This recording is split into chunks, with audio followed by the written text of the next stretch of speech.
Indonesia has various cultures from its local ethnics. Each region has its different characteristics.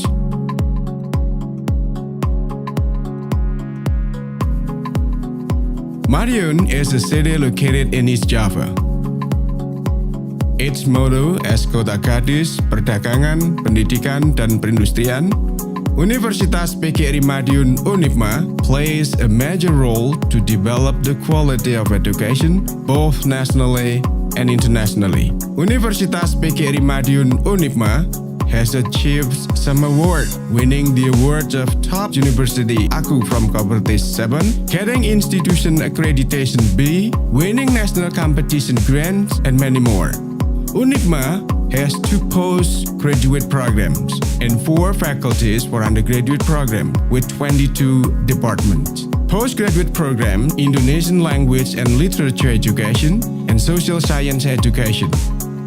Undergraduate programs, Faculty of Teacher Training and Education, Faculty of Health Sciences and Science, Faculty of Engineering, and Faculty of Economics and Business.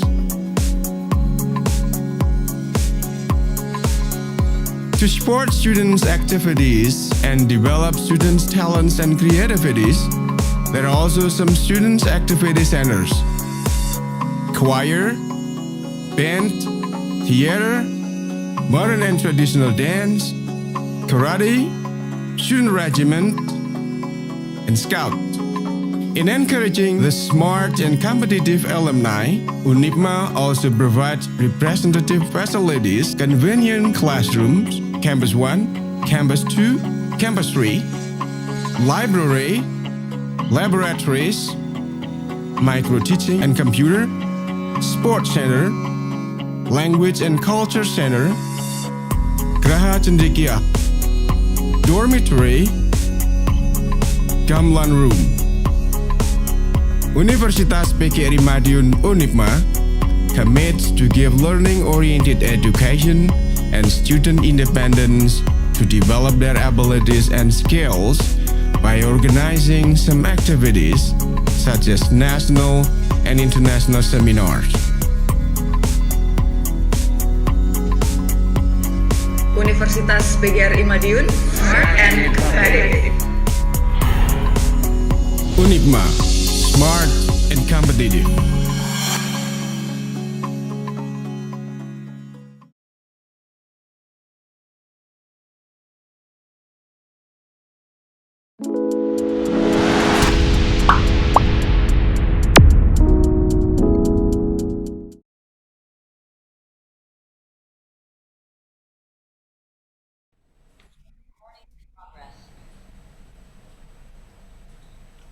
Oke.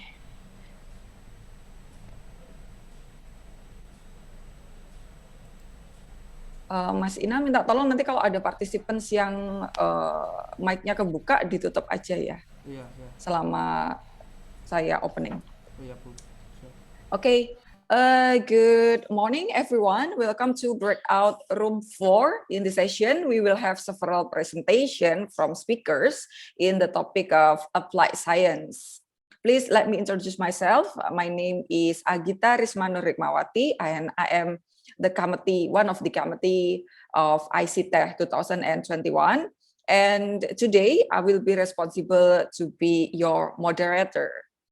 Actually, before reading the guidance, please kindly share your PowerPoint files on the chat box so that our IT team could have the backup. We already seen the files from Mr. Ali and also Mr. Jimenez. And for the rest, you can send the files through the chat box. Next, I will read the guidelines. First, I will share my screen. This is the guidelines for today. Wait for it. Okay. For number 1, presenters and non-presenters are participants who are registered in the ICETECH 2021 conference management system. Participation cannot be represented by anyone else. You must join using Zoom Cloud Meeting account, which is to sign in using Zoom account and by using the email that was registered during the registration. Your name used in a Zoom meeting must display a name that matches your account name when registering at the ICETECH 2021 and must follow the following format. It should be scope and then followed by room number and then followed by the name of the participants or the presenters. The next one, you are not allowed to log in and log out of the VCon room and must coordinate first with the committee if you want to leave the VCon room for a while. The committee has the right to refuse you to rejoin if you leave the VCon room for too long. While joining the VCon, you must keep the camera on and the microphone must be muted except for those that will ask questions or responses after being invited by the moderator. Next, you are required to use the raise hand feature or type it through the chat feature when you ask. When you need to ask question or give comment, you must convey it in concise and clear. You must prepare the presentation 10 minutes before you start and still pay attention to the duration of the presentation time that has been provided for you by the committee. Your participation can only be verified if you can participate in the full event for 2 days. That would be from August 25th up to August 26th, 2021. And the last rule, if your participation cannot be verified by the conference management system, so you cannot automatically download the certificate from within your account because the button to download the certificate will not be opened. Okay, so that would be the guideline. I will stop share. Next, I would like to explain on how we conduct the presentation. That would be 2 panels, actually. The first panel will allow in here, I can see that I already have the file from Mr. Jeremy. And the next one for the second presenter would be Mr. Jimenez. And then the third presenter would be can I see it? Mr. Solimar. And the fourth presenter would be Mr. Ali Imran. The first panel will consist of those 4 presenters to deliver the material for 10 up to 15 minutes each. And then it will be followed by Q&A session for those 4 presenters. And then for the participants who have questions, you could just write down the question on the chat box or just simply raise the hands by clicking the button of reaction. Now let's welcome to the first presenter. That would be Mr. Jeremy, because Mr. Jeremy sent us the video. So Mas Inal bisa minta tolong untuk diputarkan for the video of Mr. Jeremy. Yeah.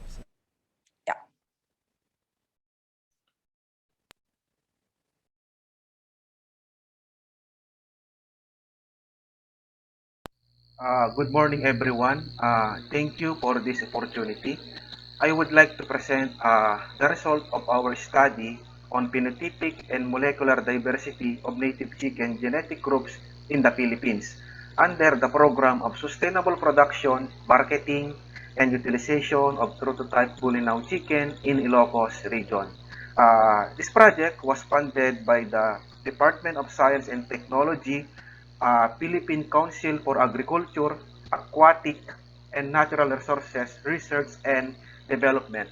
This project funded because the Bolinao chicken is not yet established compared to the other genetic groups of Philippine native chicken.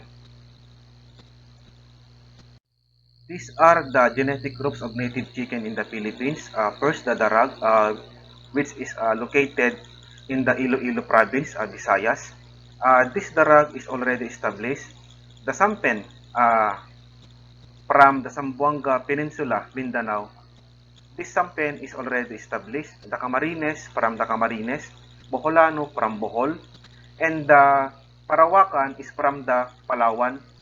This Bolinao is found in the Bolinao, Pangasinan region-wide. But this Bolinao native chicken is not yet established. That's why the Department of Science and Technology, PICARD, funded this project in order to purify or to produce a prototype Bolinao native chicken.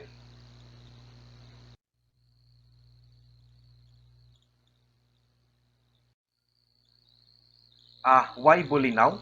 In Ilocos region, unique and dominant genetic group of native chicken in the Ilocos region has higher levels of uniformity in terms of appearance. However, these genetic groups were found to be small number. So the objectives of the study, number one, summarize the phenotypic characteristics of Bolinao chicken and other genetic groups for qualitative and quantitative traits, show allelic patterns of microsatellite markers in the population studied, and assess genetic diversity within and among the different native chicken breeds.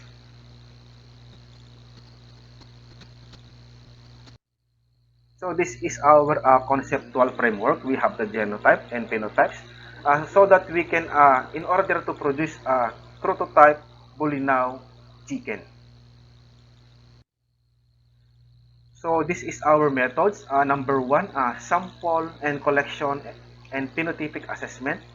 Number two, DNA extraction, PCR amplification, and genotyping and data analysis. So we have collected different blood samples from the different native chicken in the Philippines, from the Darag, from Sampen, from Camarines, from Parawakan, Boholano, and the Bolinao native chicken. So the result and discussion. The feather morphology and distribution of the 6 groups of native chicken are all normal. Plumage pattern of all the hens and rooster of Boholano and Sampen is plain. Camarines chicken is lace, while most of the hens of Parawakan is spangled. The plumage color for both hens and rooster of Darag, Boholano and Samper are all wheaten, red and black respectively. Most of the roosters have red plumage, while hens is diversified but 40% exhibited wheaten plumage.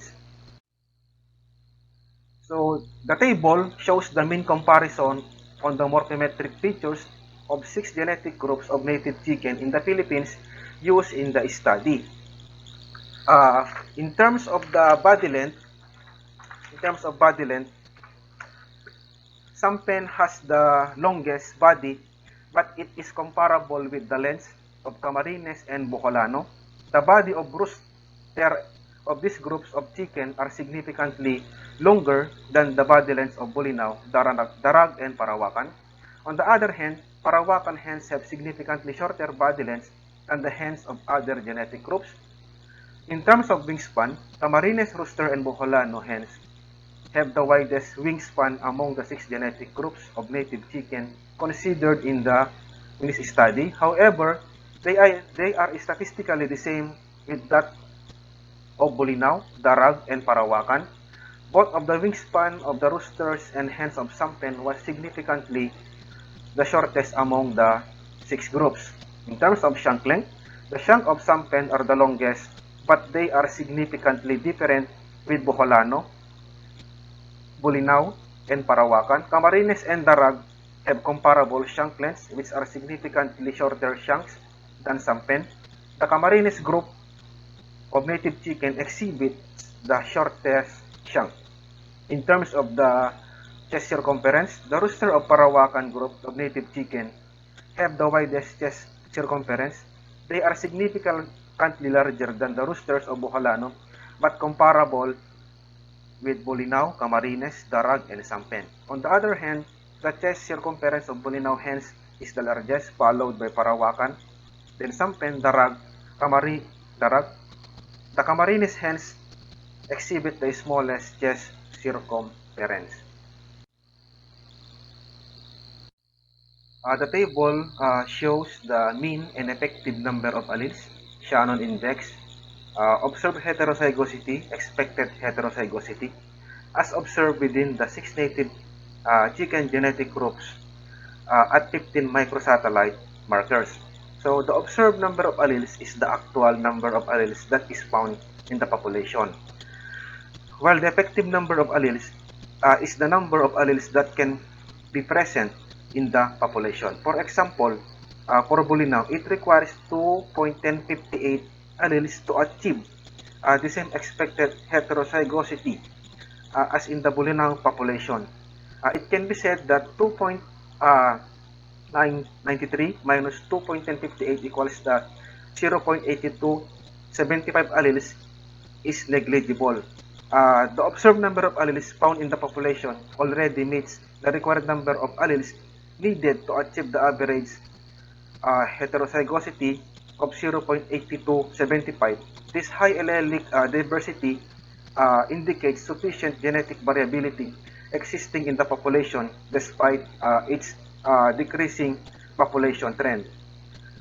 Then I, or the Shannon index information, on the other hand, is an indicator of genetic diversity. The high value equals I equals 0.8328 means that the markers are effective in revealing variation, indicating broad or wide diversity within the population of the Bolinao.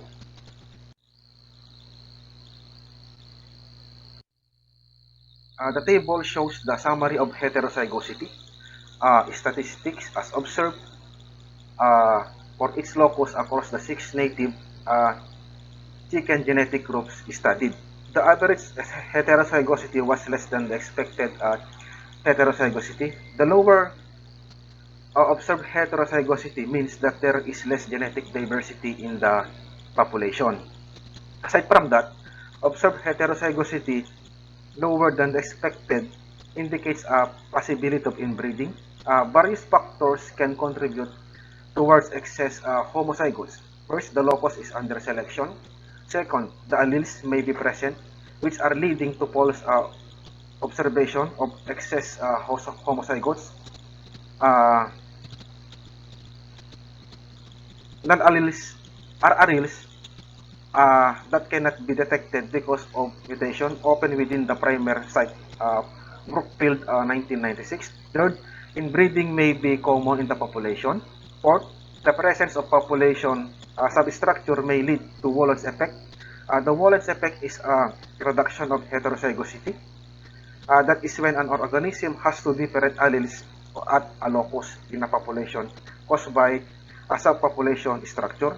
The factor might have influenced the heterozygote deficiency observed in the Bolinao population is inbreeding due to small population sizes and ignorance of chicken owners of scientific management. Also, small population size may also indicate intense form of selection.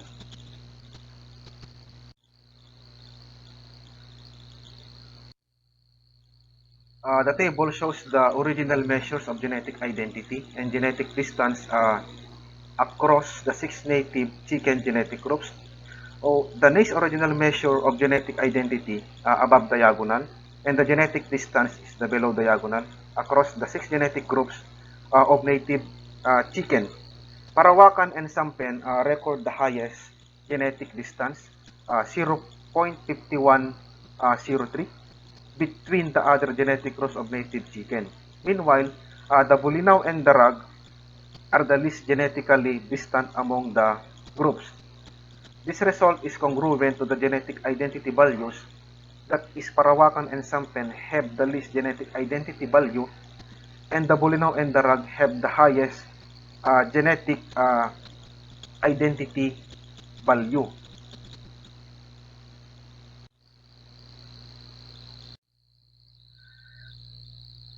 This the phylogenetic tree. The values reflect the result and the support of the phylogenetic analysis, wherein Bolinao and the Rag uh, are the least divergent among the other groups. This means that they are more genetically identical due to their common ancestral evolution. In contrast, Camarines form a relatively different cluster. The phylogenetic tree shows that Bolinao and the Rag might have a frequent exchange of genes than the rest of the population. This might be also due to the fact that Bolinao was transported to Western Visayas, hence migration of genes happened to and from the Rag population. This might also be due to the fact that their selection was conducted in a similar way. Also, the similarities in the phenotypic characteristic might have influenced the narrow genetic distance observed the two population.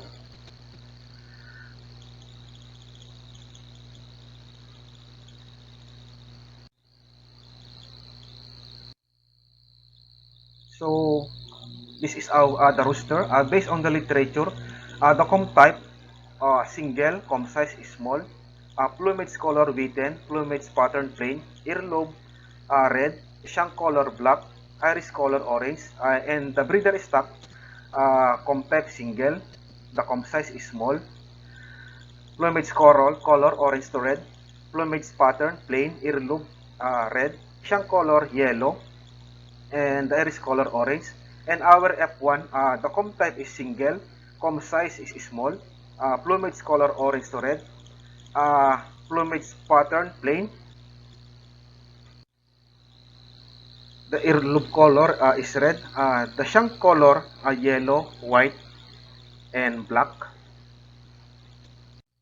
And the hen, based from the literature, the comb type is single, comb size is small, plumage color wheaten, plumage pattern lace pencil, earlobe color red, shank color is light to black, iris color orange, and the comb size of the breeder stock single, comb size is small, plumage color light brown to brown, plumage pattern plain, the earlobe color is white, shank color gray, iris color is orange, and our F1, the comb type is single, the comb size is small, plumage color light brown to brown, and the earlobe color is white, the shank color is black, yellow, and white. So the conclusion, the 6 genetic groups of native chicken are highly diverse in terms of phenotypic characteristics. Allelic variation statistics reveals that there is also high genetic diversity across population. Bolinao had the highest genetic diversity, which shows that there is still need for more intense selection to achieve more uniform population of Bolinao chickens. Bolinao and the Rag are least genetically distant. Thus, they are more genetically identical as compared to other 5 genetic groups sampled in this study. And the recommendation, enhanced breeding program will be carried out to increase the uniformity and improve the production performance of Bolinao native chicken.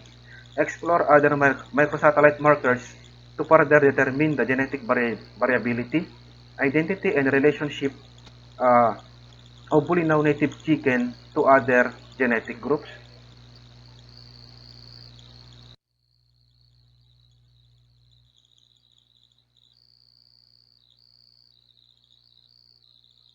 The future direction and activities, production and selection of prototype Bolinao chicken, conduct further molecular analysis using other microsatellite markers to determine genetic variability of Bolinao chicken to other genetic groups. And that's all. Thank you for listening. Thank you. Okay, thank you for Mr. Jeremy Santiago. And next, we move to the second presenter. That would be Mr. Julius Jimenez from MMSU. Okay, let's welcome Mr. Julius Jimenez. You can share your PowerPoint and start the presentation.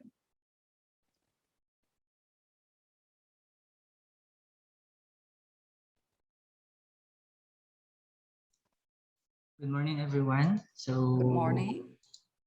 I hope I am loud and clear. Yes, sir. It's already loud and clear. Thank you, thank you.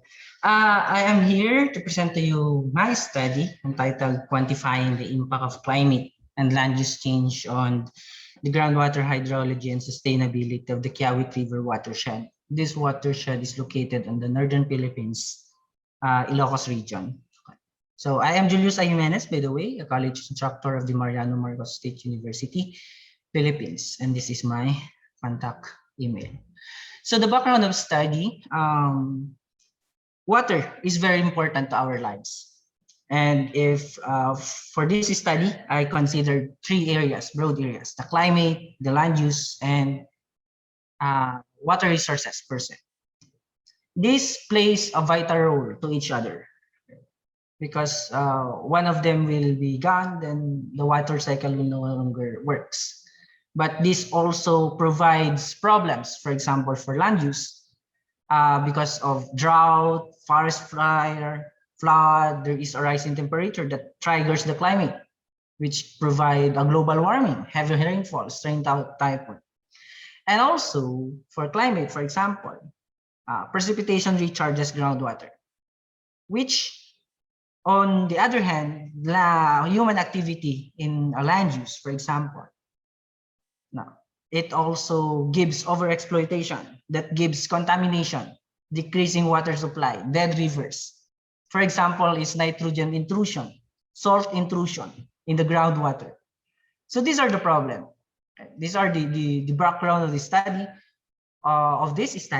okay, that groundwater, land use, climate plays an important role to each other. So the problem is groundwater overexploitation due to urbanization and farming intensification. And we all know that agriculture is the one that has the highest use of water. The agricultural sector used most or maybe greater percentage of the available supply of water to sustain the agricultural production. So there is an overexploitation, availability of water due to climate change, too much, too scarce. In the Philippines, in Ilocos region, there are two pronounced seasons, the wet season and the dry season, which classified as type 1 of the Corona classification. Okay? And we all know that precipitation is uncertain. But because of climate change also, the behavior of precipitation, the behavior of the climate, weather, for example, is changing. It's also changing. The availability of technology to quantify the impact, because if we are going to test groundwater, it is too time and cost consuming, because you have to gather information. You have to dig a well, okay? You have to explore different wells. So it is time and cost consuming, rigorous and time and cost consuming for groundwater tests. Thus, okay, this study calibrate a SWOT and SWOT mode flow, which is a computer simulation to quantify the impact of land use and climate change. Simulate the impacts of land use and climate change to groundwater hydrology. And the study also tries to provide policy recommendation for groundwater sustainability. Because in the Philippines, it is already observed that groundwater supply is already decreasing. During drought seasons in our place, some places have already scarce resources. Okay? So this is the scope and limitation of the study. Okay? First, it is conducted in the Kiawit River watershed, which is, there is a land area of 18,960.23 hectares. And a model, okay, is calibrated comparing the observed and the simulated stream flow using statistical tool. Okay. This model is a SWOT and SWOT mod flow model. Okay.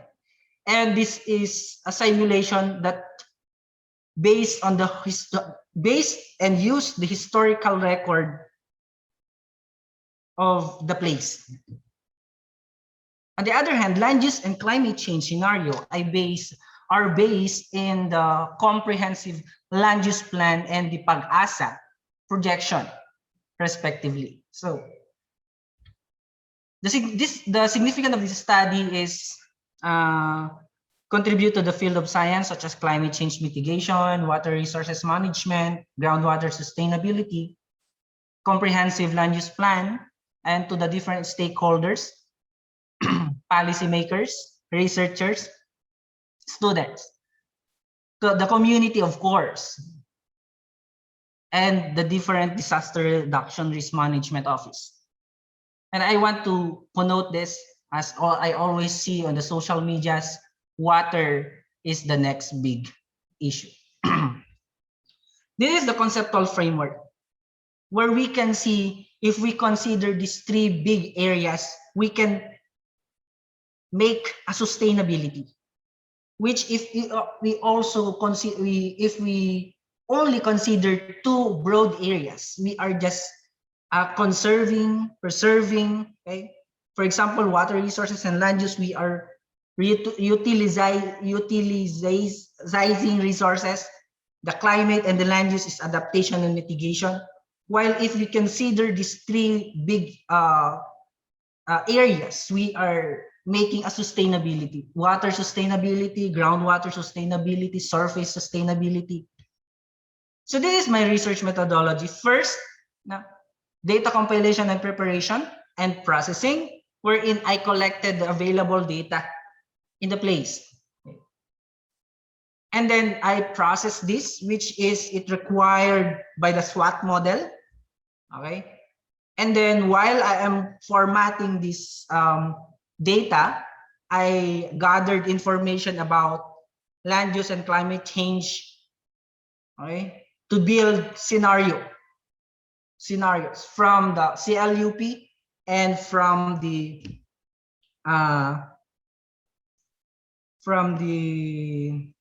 municipalities, the CLUP.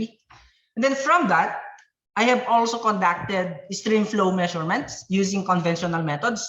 Okay. And from this observed and simulated stream flow, I used to calibrate this model so that it can provide a more reliable, efficient, effective model. And then from this calibrated model, I use the land use climate change scenarios that I have derived out from the PAG-ASA and land use comprehensive plan of the different municipality to give a better view what is the effect of land use change and climate change to the groundwater resources. And then to consider the groundwater, because SWOT has a limited resource output on groundwater, I use the SWOT mod flow model, which is a coupled model. Okay. And here on the right side, this is the land and climate change scenarios for the model. For land use, scenario 1, converting 5% of agricultural land to urban areas. Land use scenario 2, agricultural 10% of agricultural land converted to urban areas. And there is an additional, which is range to brush. Land cover, land use is converted to agriculture. This and then the forest and converted to range to brush. These two, last two, is I considered because we are already producing more food, okay, more food to feed the increasing population.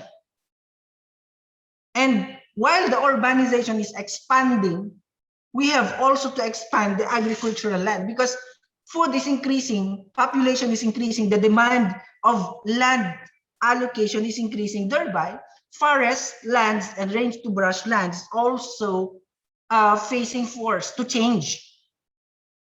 And then the climate change, scenario 1 and scenario 2, is based on the PAG-ASA projection. Okay, it is a meteorological institution of the Philippines.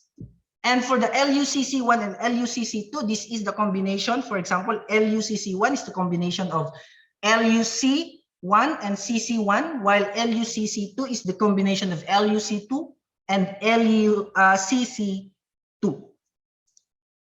So these are the significant findings. First,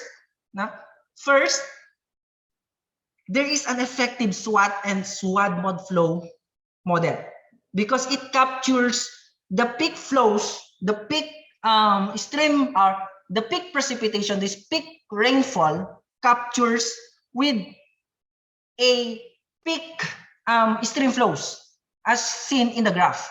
Okay, and also the model is also efficient because based on the different statistical parameters, there is a good sign or good or efficient. For example, R value ranges from 0.978 to 0.922 in the both stations, okay, in the watershed, which interpreted that this is very efficient model, okay. And also for the RMSE provides a very low values, which gives a very low error. So this is the impact of land use change. Urban expansions 10 to 50% decreases urban groundwater recharge. This is about 0.21 to 0.16 millimeter per year. This numbers is already great. Okay, this numbers is already great. Well, of course, if you are going to create a pave sections or a concrete above the ground, well, there is no infiltration.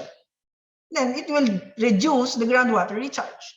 And the table shows that there is a change, okay, on the recharge, on the groundwater recharge, the urban groundwater recharge, the groundwater deep aquifer recharge, and the groundwater discharge. Okay. And also, if we can observe from the impact of climate change, PAG-ASA climate projection in 2035 and 2050, both increase watershed recharge, but also increase groundwater discharge. Later on, my later part of my presentation, we can see why increasing groundwater discharge is very alarming. And from this graph, this monthly trend analysis of groundwater recharge changes from current to the two climate seasonal scenarios. The problem for this is the recharge is focused on most on the month of July, August, September, of October, while from November to April has a decreasing recharge from the both scenarios, okay, to very little recharge. This means that there are a little precipitation during these months, and the watershed will suffer a very drought months from November to April, which will suffer the farmers of this one. Okay. This is also the impact of land use and climate change. 22.56 to 28.82 millimeter per year increase in recharge. That's good. Okay. 21.52 millimeter per year increase in groundwater discharge.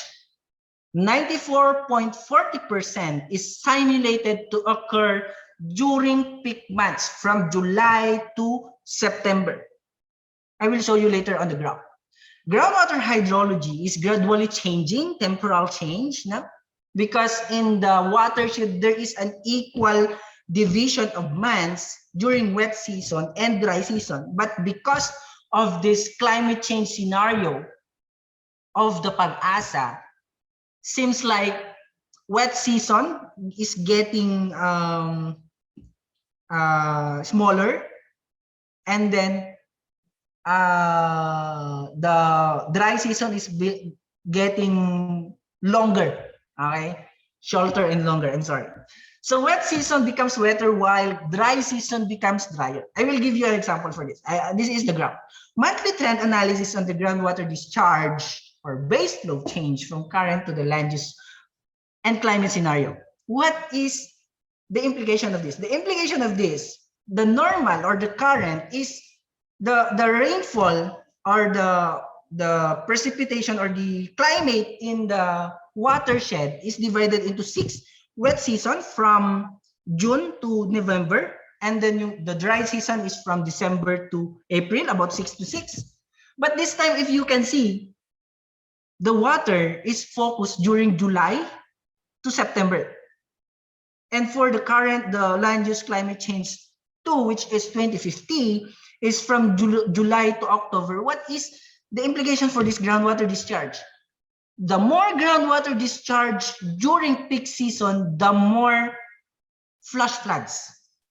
Okay, the more flash floods. And take note that the lower stream land of the watershed is suffering a flash floods. Okay, and now until now there is no solution for that.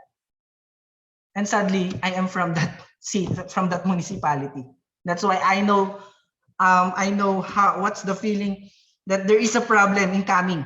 Okay, this is also the monthly trend analysis on the urban groundwater recharge changes from current to the 2 land use and climate change. It focuses on the July to October, and if you can observe from changes from current to LUCC, there is a decreasing during June. So the drought now, the summer now is November to June. That's why wet season get wetter. Okay. Dry season get drier. Wet season is being shortened. Okay. Dry season is being longer. The groundwater sustainability, well, of course, the groundwater, if you are going to observe on the numerical values on the tables a while ago, groundwater is sustainability, okay, throughout the year, because the water available during the months of July to September only. Groundwater supply is enough for the next 30 years for the whole watershed community, but noted decreasing.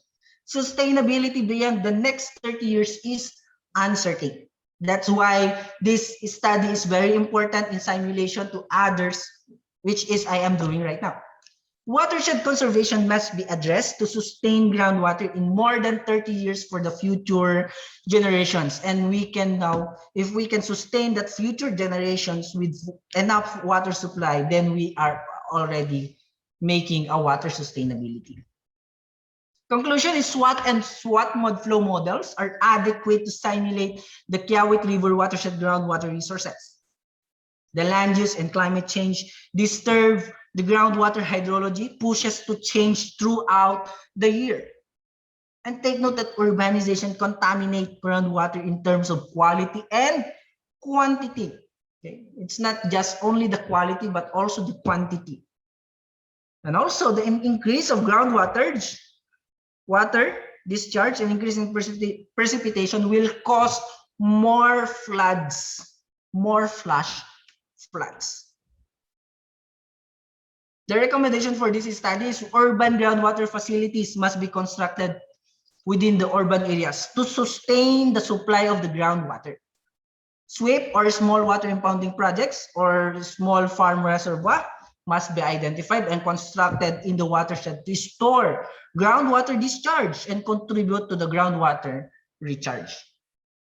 Complement policy and strict implementation that protect the undisturbed area of the watershed, because this undisturbed area plays an important role in this water cycle of the watershed. Way forward, the results simulate a future issue in water that could mainly affect community in the watershed. Okay, proper scientific or theoretical basis on how to manage water for sustainability. The result of this study will be used to simulate soil and water conservation, such as artificial groundwater recharge facilities, to meet the increasing demand of water for human activities without destroying the environment, for example, overexploitation. And thank you so much for lending your ears. Okay, thank you for Mr. Julius Jimenez. Next, we move to the third presenter. That would be Mr. Solimar Moradas. For Mr. Moradas, you can share your PowerPoint and start the presentation. Good morning, everyone. Good morning, How's sir. my audio? Allow me to share my screen. Yes.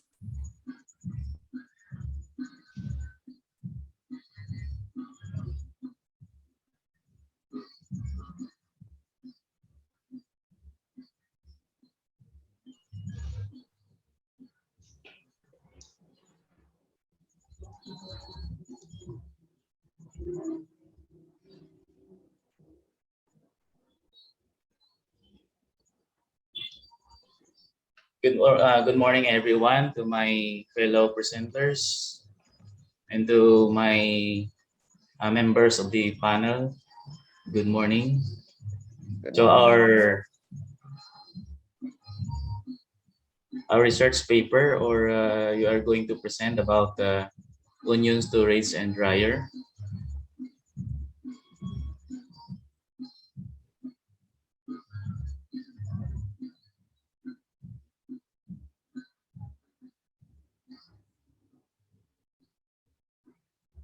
So the storage life of onions is determined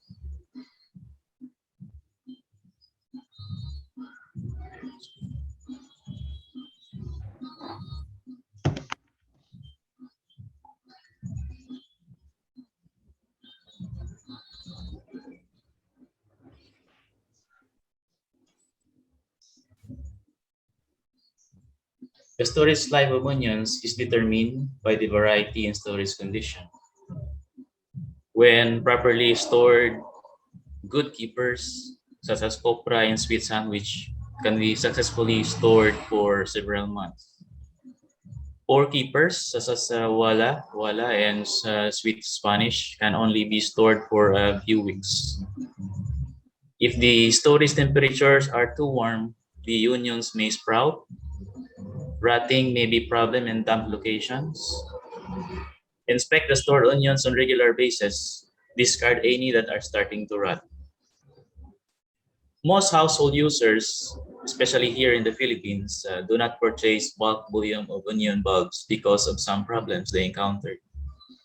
They usually claim that they have no standard storage container that can hold several volumes of onions that they can use to consume for a year round as part of savory ingredient for daily food preparation. Another problem was some insect attracted to onions and make the bulb rotten little by little until more of the onion gets affected. And weather and temperature conditions in our country, Philippines, have two seasons, dry and wet season, wherein onions are affected during storage.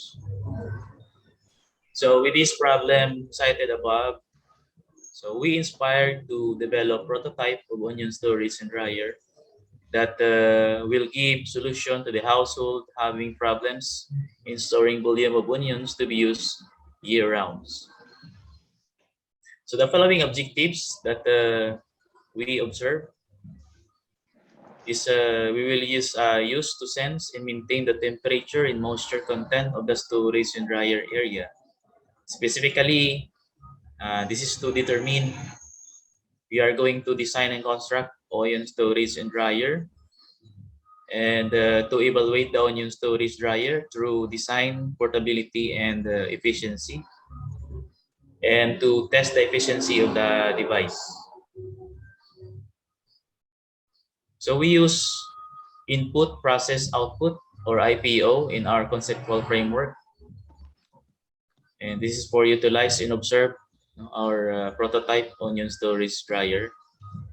So the input of the study was through the gathered feedbacks and comments of the household members. The feedback collected was utilized to create design in solving the current problem of the household members about storing of onions. The researcher prepares material for construction and testing. The process established by constructing the onion storage and dryer.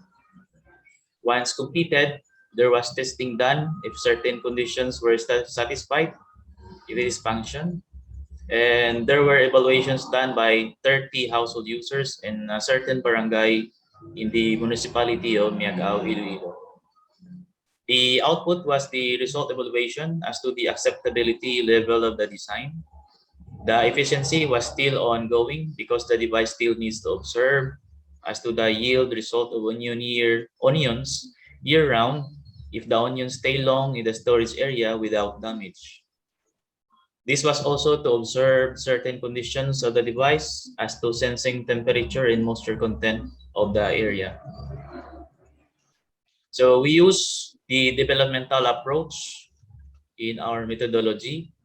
This model determines requirements, parameters, design prototype, testing and implementation, refinement, and maintenance. The constructed onion storage dryer was subject to evaluation as to design, portability, and efficiency. There was a series of testing and renovations. Once the onion storage and dryer was completed, tested, and implemented, there will be still observation as to efficiency because this is a year-round observation. Meantime, the design and portability issue was established. The efficiency will observe year-round so that the result as to efficiency will be reliable. So as to results and discussion, we have objective 1 to design and constructed onion storage and dryer.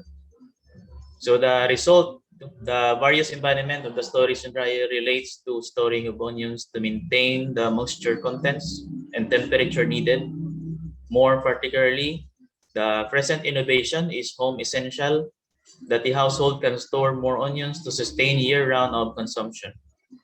Capable of performing detection method for onion moisture control by means of microcontroller circuits sensing device, such as moisture, temperature sensor, motor fan control, and timer for fan rotation. So to evaluate the onion storage and dryer through design, portability, and efficiency, the results of the developed prototype after completed, tested with certain function to satisfy the need as soon as onion storage and dryer focus on acceptability of the device as to design and portability. The result of evaluation as to design of onion storage and dryer as evaluated by household members. The design parameters included in the evaluations gives very acceptable description. This implied that the onion storage and dryer was very acceptable to the household members. The appropriateness, impact to the environment, properly arranged in proportion, versatile, friendly to the user, and satisfy the condition to normalize the temperature and moisture content in the area where it was placed. The result of the evaluation as to the portability of onion storage and dryer as evaluated by the household members. The onion storage and dryer evaluated very acceptable. This implied that the provisions as storage and dryer in household satisfy the needs of the user. The storage and dryer can store 15 to 20 kilograms of the onion bulbs. This was the average volume of onion bulbs that every household needs in a year round. The prototype constructed ideally to store this capacity. The structure has the provision of handles, easy to transfer, clean, and the controls were easy to operate and observe. For the conclusions, the completed onion storage and dryer satisfy the needs of the household's users. The constructed onion storage and dryer was capable of maintaining the dryness of onion bulbs to protect for rotten. The storage and dryer was responsive to the condition, especially during handling of onions, during cooking activities, temperature of the area, moisture content of the area, circuits and controls were safe place pleasant to users. The onion storage and dryer can be utilized in areas attributing the same temperature and moisture content condition, especially the dry and wet seasons. The onion storage and dryer operates in varied conditions, depends on the temperature and moisture content of the location areas. For the implications, based on the preceding conclusion, the following recommendations were made. After observing the efficiency of the onion storage and dryer, the researcher planned to submit design for fabrication laboratory of the institution for replication. The onion storage and dryer will extend the promotion to the business sectors, especially to the restaurants, cafeterias, and food pubs, and other like to help maintain and support proper storing of onions. The researcher were open for further comments to improve the device to be more capable of implementing in other sectors, other areas wherein adapting the temperature and moisture content varies, such as different drying method may enhance conventionally or by combing other technologies or combining other technologies suited to the needs of onions, foodstuffs, applications. So thank you for listening and God bless. That's all. Thank you. Okay, thank you for Mr. Solimar Moradas for the great presentation. Next, we move to the last speaker of this term. That is Mr. Ali Imran. Mr. Ali Imran, you can share your PowerPoint and start the presentation, and your time would be 10 up to 15 minutes.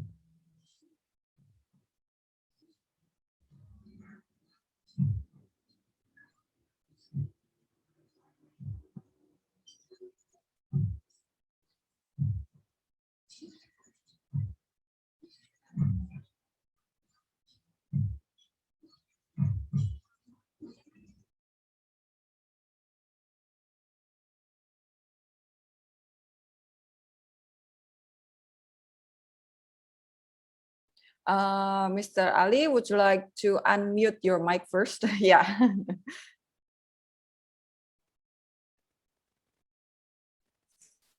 Okay. Yes. Terima kasih, Bu Anggita. Thank you very much for Miss Anggita, and good morning to everyone in proceeding International Conference Education and Technology 2021. Okay. My research about the effects of emotional intelligence, leadership style, organization culture, and job satisfaction on employees turnover intention in banking. Yes, Bapak, may I interrupt for a second? Boleh? Would you like to make it bigger? I mean, you can, what is it, like, di ini aja Bapak, di slideshow aja. Oh, slideshow. Yeah. Okay, set. Terima kasih. Yeah, that one. Thank you. Okay, set. Okay, thank you.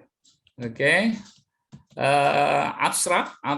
This study examines the effects of emotional intelligence, leadership style, organizational culture, job satisfaction, and turnover intention. And then research in 179 employees with assistant position at PT Bank Jabar in Banten. Quantitative methods with data analysis technique, including validity, reliability test, correlation and coefficient test, patch analysis test, direct and indirect influence test using Sobel test analysis. Okay. There was direct positive influence, between emotional intelligence, leadership style, organizational culture, and job satisfaction. From the result of the Sobel test, there was an indirect negative influence between emotional intelligence, organizational culture, and leadership style on turnover intention towards job satisfaction. The direct influence of emotional intelligence, leadership style, organizational culture, and job satisfaction on the turnover intention of BGB. Directly, company management to reduce the tendency to move through the formulation of policies related to emotional intelligence, leadership style, organization culture, and job satisfaction. Keywords in this article: emotional intelligence, job satisfaction, leadership style, organization culture, and turnover intention. Okay. Introduction. Turnover intention is an important thing to consider in managing a company because it will affect its operation. According to Ja, the significant impact of employee turnover is on productivity and corporate profit. Meanwhile, Arshadi and Sahdis edit the employee turnover poses a high cost to an organization. Turnover intention is crucial because Tracy found no strategy to reduce high turnover to improve organization performance. A high turnover intention can lead to increased cost to the organization, especially for pre-departure recruitment and selection, orientation and training, and lost productivity. According heavy Oliverts and Hansky. Conceptual frameworks. In this conceptual framework, I take in 4 variables: turnover intention, emotional intelligence, leadership style, organizational culture, and job satisfaction. Turnover intention can be defined as unplanned loss of work left voluntary in which the leader on our company prefer to keep from finance and tailor. With indicator intention to move that can be avoided or avoided. Intention to move that is desired. Intention to move is not wanted. Emotional intelligence, which indicator self-awareness, self-management, empathy, social skill, and self-motivation. Leadership style, which indicator influencing, guiding, motivating, fostering, achieving common goal to the proper on hand. Organizational culture, which indicates value, conducive atmosphere, stability, mutual respect, result orientation, and cooperation. Job satisfaction, which indicates feeling of satisfaction with work, trust in what is obtained, behavior with colleagues and superiors. This is indicator is my synthesis from conceptual framework. Hypothesis. There is any 10 hypotheses. Hypothesis 1, there is a direct negative effect emotional intelligence on intention to move. Hypothesis 2, there is a direct negative influence leadership style on turnover intention. Hypothesis 3, there is a direct negative influence or organizational culture on turnover intention.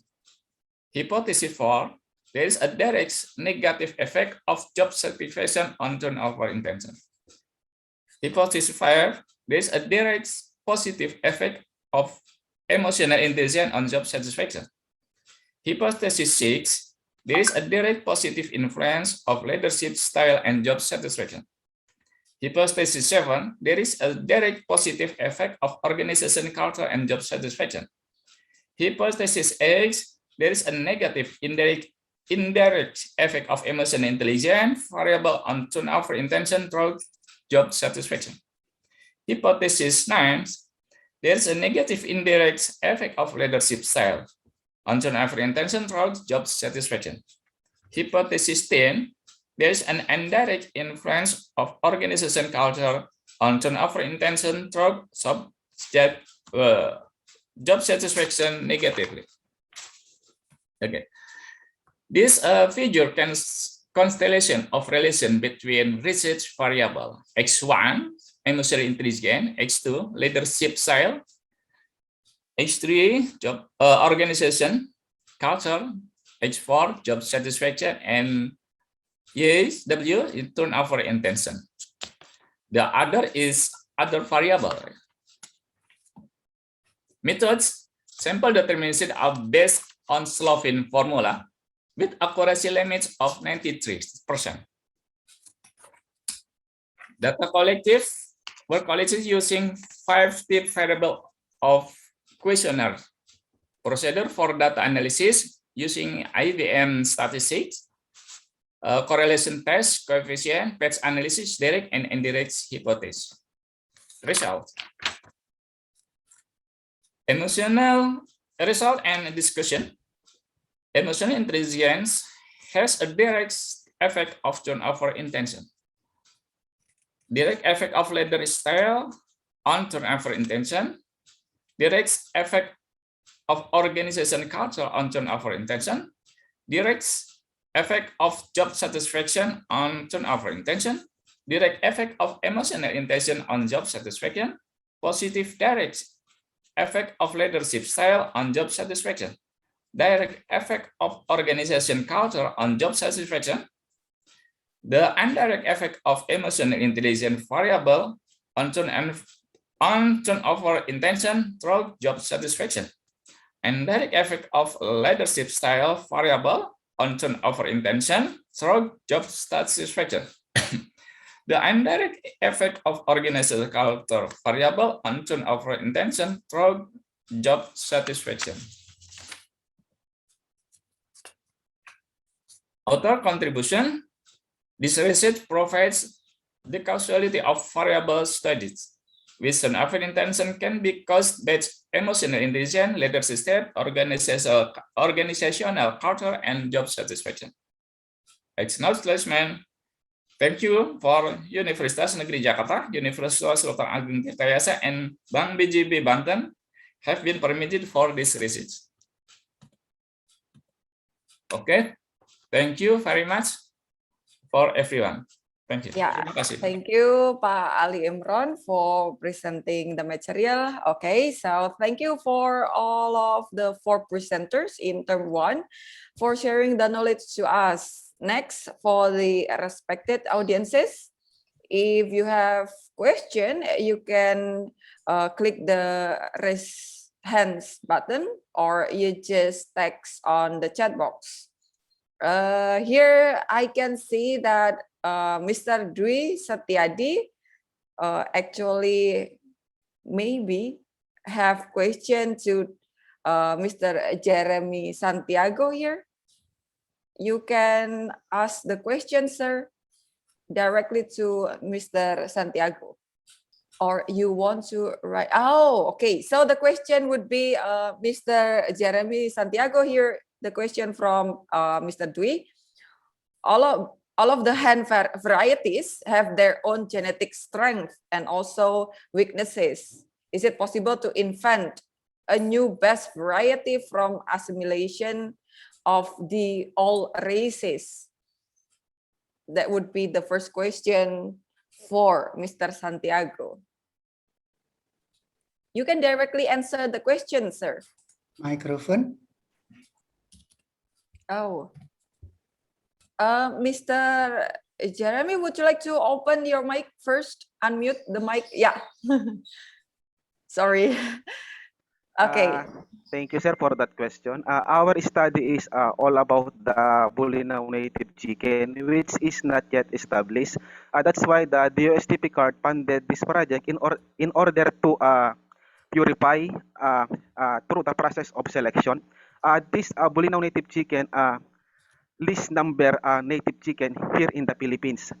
Because one of the reasons why this Bolinao least number of chicken in the Philippines, because they crossbreed to other chicken like the Texas. That's why our aim is to produce the prototype in order to purify them, so that when we purify this Bolinao native chicken, we have now the predictable performance through the process of selection.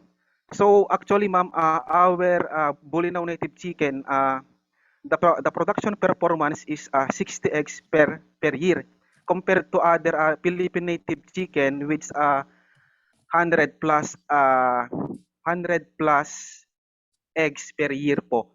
Yes, ma'am. And it is possible to invent a new best variety. It depends on the what do you call this? On the use of the chicken.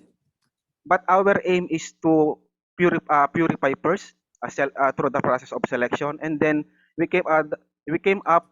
Our aim is to 80 to 90% uniformity, so that we can now predict the performance of this Bulinaw native chicken.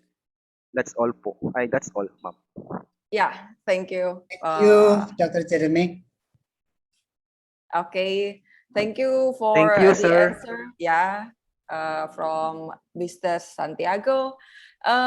Maybe I was just wondering, I have actually a question in mind for Mr. Morades regarding the onions and also how to store it and also dry it.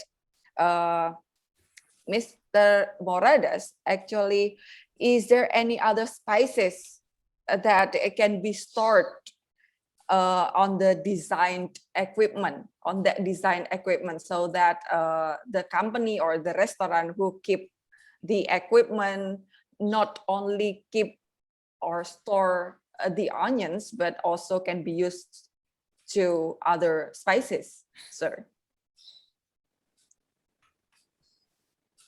Good morning. Yeah, good So morning. regarding my prototype, since that is still under observation, we only try to use that in onion bulbs for meantime, until such time that it will be under incubations. So there will be still need more observations, but meantime, it is good in storing the onions for the household members that were used. That's why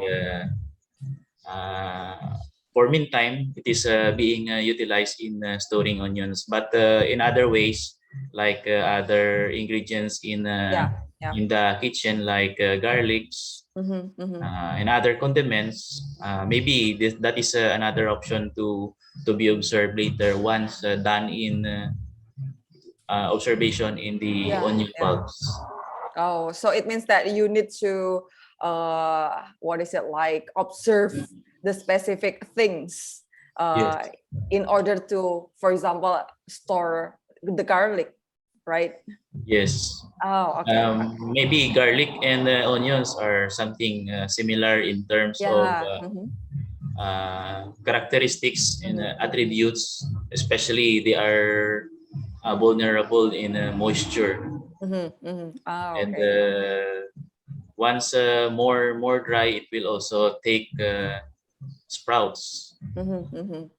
That's why we will take balance temperature in order to maintain it all throughout the year round, because here in the Philippines, usually here in Western Visayas, we harvest onions during summertime, from March, April, May. That's the harvest time of the onions. After that, going to June, July, August, that is already rainy season.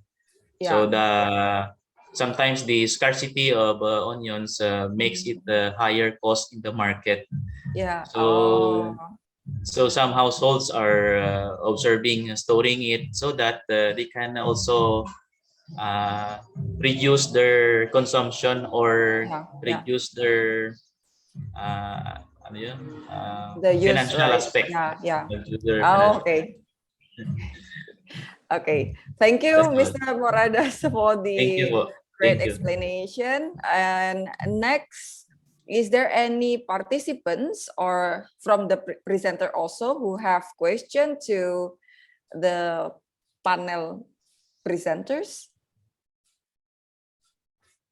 Okay, I will check the chat box. There is no question, so that we may proceed to the next term. That one, the second term, which should be the presentation from Ana Agung Ayu, and then the next one would be Mr. Atmojo, and the last one would be Mrs. Suproborini. Mas Inal, monitor. Okay, because the first and also the third presenter provide the video, but haven't come yet to the session, so we can play the video first, Mas, untuk nomor presenter 1 dan 3.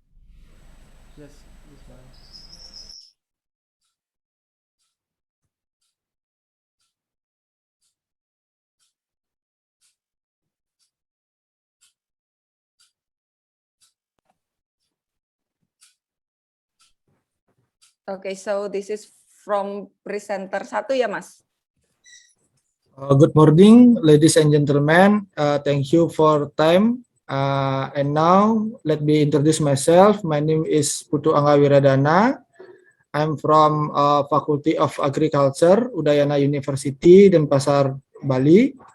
And me now is represent our corresponding author to presentation our research article about the potential yield reduction of sweet and glutinous corn varieties damaged by the invasive pest Spodoptera frugiperda in field trial scale. In the introduction, so maize or the maize originally come from Central America and then spread to various tropical and subtropical areas around the world. And Indonesia is one of the countries in Southeast Asia which is the largest producer of maize among ASEAN countries, with the total production of 18 ton in 2013. The fall armyworm or Spodoptera frugiperda is a major maize pest and a polypach insect pest that attacks more than 18 crop. In early 2019, this pest was found in maize plant in Sumatra province, Indonesia. The damage caused by the larval species of Spodoptera frugiperda was 60% in Dramaga, Bogor Regency, East Java, Indonesia. This pest attack maize plant from a young egg or vegetative to the flowering phase or regenerative. The characteristic of attack that appears on the leaves of corn, it will be clear that the damaged part, hulls, and generally the larvae are at the growing point of the corn plant. Therefore, it is necessary to carry out a series of field scale studies to monitoring or evaluate the level of attack and the potential loss of yield as a result of Spodoptera frugiperda. So, the results of our study can provide information about the impact of this pest and can make decision in controlling them wisely. And then the material and method, this our study area conducted on a field scale and located in Gianyar Regency, Bali, with the corn land used belongs to local farmer with an area of 10 hectare. Research design, our study used 4 treatment and 6 replication with 10 sample per replication that were systemically determined. The plot unit are 3 equal 3 meter in size with a distance between the plots or 1 meters. The maize used were sweet and glutinous maize varieties with a spacing of 25 centimeter equal 95 centimeter with on perforated plant. So this is the treatment our use in this study and the plan research design used in this study. This is the observed sample scheme in our study. For observation method, were made once week by directly presence of Spodoptera frugiperda pest in each sample of the maize plant. The variable observed in this study are one is the population development and attack rate, and 2 is decreased production. For the observation of level attack was carried out by determining the attack rate with the percentage using the equation like this. You can see in the PowerPoint. And furthermore, after knowing the percentage of plan attacked, it is then compared with the attack criteria in this table too. You can see in the PowerPoint.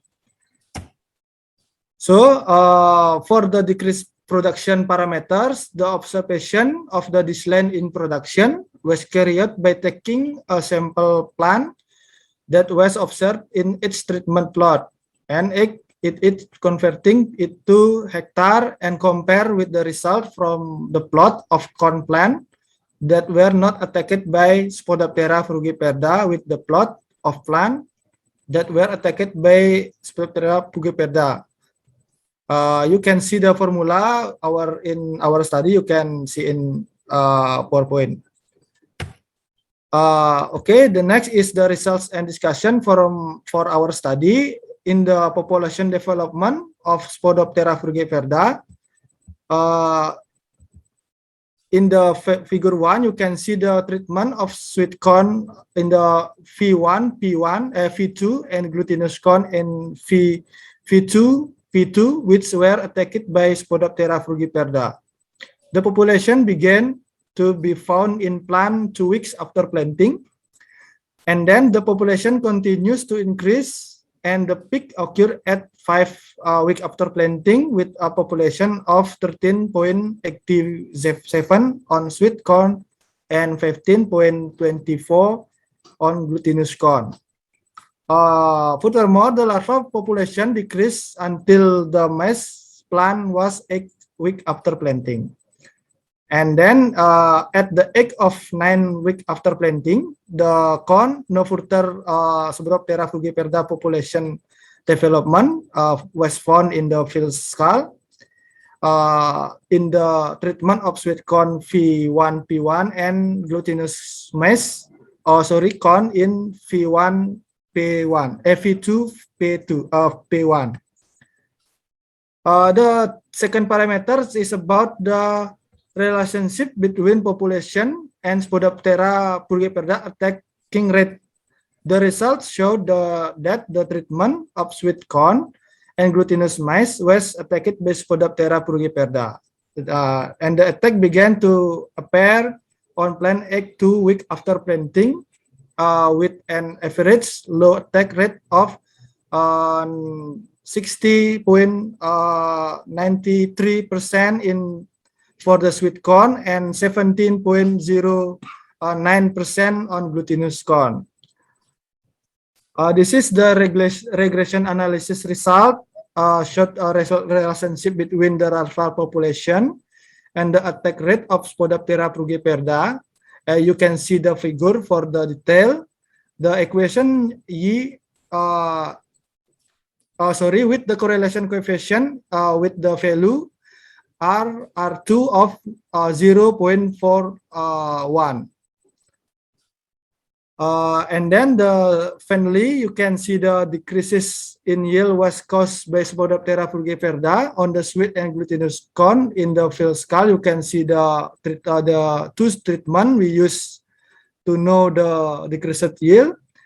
This is have the different letter in the in our treatment. Yeah, the higher in the result is in the treatment V1, P1, significantly difference with the V2, V1, P2 in the sweet corn.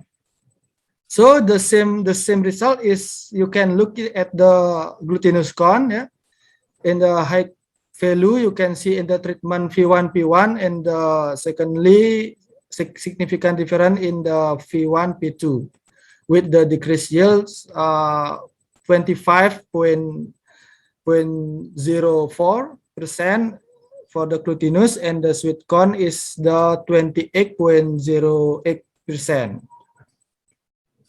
And then finally, our conclusion in our research is the first treatment of sweet corn in the treatment V1, P2, and the glutinous maize V2, P2 were attacked by Spodoptera frugiperda. The population began to be found in plant 2 weeks after planting. The average population was 5.37 on sweet corn and 60.53 on glutinous corn. Secondly, the population continues increase and peaks at 5 weeks after planting. The regression analysis showed the relationship between the larval population and the Spodoptera frugiperda attack rate, that is, its addition of 1.4 Spodoptera frugiperda larvae population can cause increases the attack rate until 22.65%. The yield decrease caused by Spodoptera frugiperda attack on sweet corn is higher than in the glutinous corn. Thank you for your attention. Good morning. Okay, thank you, Mas Inal. Next, we move to the second video that would be from Mr. Cahyo Triatmojo, Mas. Kita pindah ke yang video kedua. Thank you very much. I would like to present my article with the title, The Effect of PBL Model with Technology, Bugs, and Motivation on Student Entrepreneurial Attitude of Economic Education Department at STKIP PGRI Jombang. I am the first author, Dr. Munawaro MPhils. The second author is Mrs. Dr. Nanik Sri Sotyani, MSE. And the third author is Dr. Lina Susilawati, ME. Introduction. Learning in the 21st century has influenced the education system, including the education system in Indonesia. Learning quality must be improved through innovation and educational development, with independent campus, freedom to learn. The education system in higher education is designed to encourage higher education institution and students to disrupt and transform themselves rapidly. Literature review. Number 1, entrepreneurial attitude. In the study, an attitude refers to how someone thinks or feels about various aspects of entrepreneurship, particularly. This means the response can be positive or negative. A positive attitude is defined as someone who acts and thinks in healthy, ideal, and positive manner. This positive attitude is defined by the courage to make decisions and the courage to take risks as a result of the decision. As in the field of entrepreneurship or business, people with the attitude are referred to as having entrepreneurial attitude. Having an entrepreneurial attitude in general is essential for anyone who wants to entrepreneurial spirit. The entrepreneurial attitude reflects the entrepreneurial activity. Literature review. Number 2, problem-based learning or PBL. According to G.R. Severy, problem-based learning or PBL is an instructional approach that has been used successfully for over 30 years and continues to gain acceptance is multiple discipline. It is an instructional approach that empowers learners to conduct research, integrate theory and practice, and apply knowledge and skill to develop a feasible solution to a definite problem. Number 3, web-based learning. Cruz in Rasman acquires that web-based learning has many benefits for students, and one of his writing, titled Using the Web for Learning, which is published on the www.learning.com website. Web-based learning, when designed properly and appropriately, can be fun learning. Has a high element of interactive, cause students to remember more subject matter and reduce operational costs that students typically incur to participate in learning, or, for example, many snack or school transportation costs. Number 4, learning motivation. Motivation is a condition of cognitive arousal that causes a person to make a choice to act as a result of continued intellectual and or physical effort to achieve some of their previously defined goals. G. Hammer. Method. Quantitative research was used to answer the research question of the study with multiple linear regression tests. With the following research design. The objective is to analyze whether there is an influence between the problem-based learning model, or PBL, with technology-based, or X1, and learning motivation, or X2.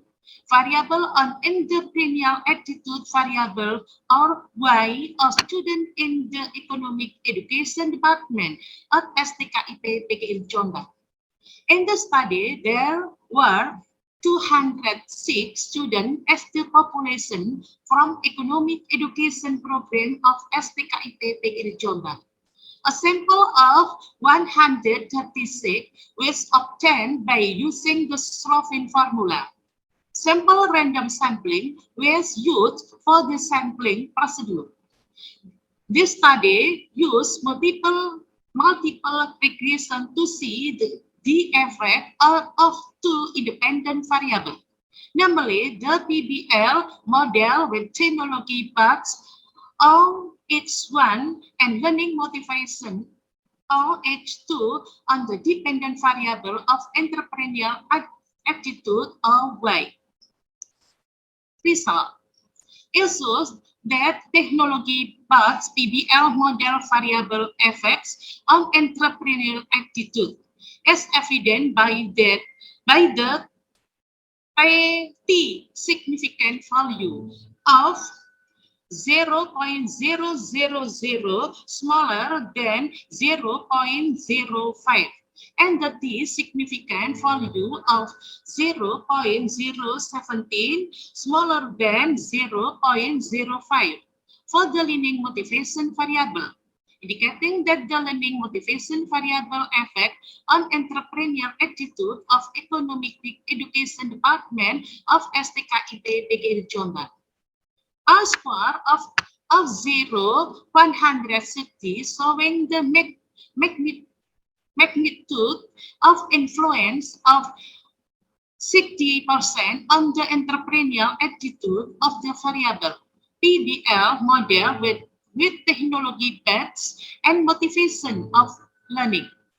The low value of A square is caused by the small number of sample, and 84% is due to other independent variables not considered. If the study show many other variables outside of PBL and motivation that affect entrepreneurial attitude. Conclusion. It can be concluded that 1. There is an effect of the problem-based learning, or PBL model with technology bugs and on entrepreneurial attitude. 2. There is an influence of learning motivation on entrepreneurial attitude. And 3. There is an influence on entrepreneurial attitude simultaneously on the problem-based learning model with technology bugs and learning motivation. In addition, the researchers products hope for a learning paths and problem-based learning or PBL model to enhance the student entrepreneurial attitude and achievement. Thank you for your attention. Is there any question? So the answer will use Indonesian because my English is not friendly. Thank you very much. Okay, thank you, Mas Inal, for operating the video. Okay, so let's have the applause for all of the presenters in the room. Yay! Okay, before closing the session, let's have a photo group. Mas Inal minta tolong diatur ininya, view-nya untuk foto group lengkap. Let's have a photo group for the presenter. You could turn the camera on. Oke. Mas Inal sudah siap? Bentar, Bu. Oke. Yuk. Ya. Saya hitung ya. I will count. Ya. 1, 2, 3. Belum. Oke, once more, once again. Ya. 1. Oke, 1, 2, 3. Oke. Ya. Thank you, Mas Inal. Okay, since all presenters have delivered the materials, we could close the session. Thank you all for attending the conference.